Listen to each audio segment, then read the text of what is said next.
Hello everyone. Today we discuss about the introduction to taxonomy.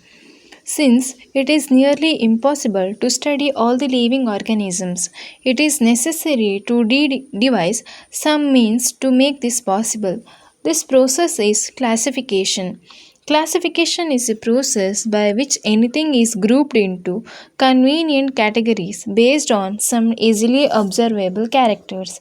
For example, we easily recognize groups such as plants or animals or dogs, cats or insects. The moment we use any of these terms, we associate certain characters with the organisms in that group. What image do you see when you think of a dog?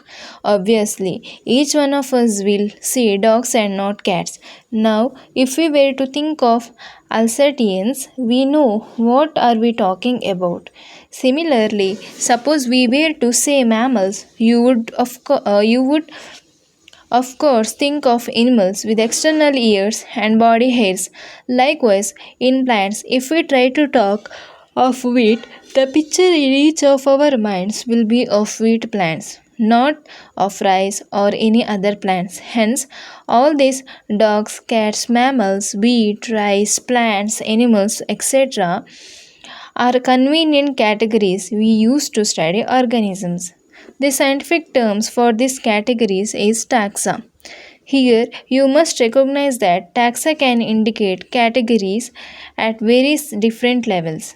Plants also form a taxa. Wheat is also taxa. Similarly, animals, mammals, dogs are all the taxa. But you know that a dog is a mammal and mammals are animals. Therefore, animals, mammals, and dogs represent taxa at different levels. Hence, based on characteristics, all living organisms can be classified into different taxa.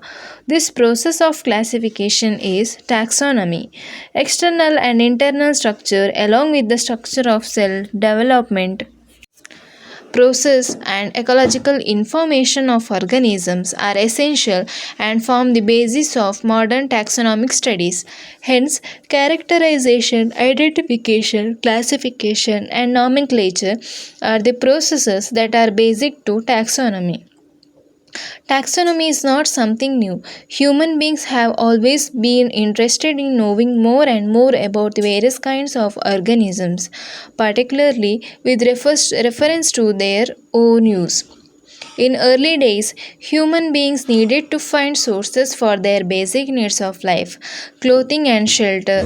Hence, the earliest classification were based on the uses of various organisms.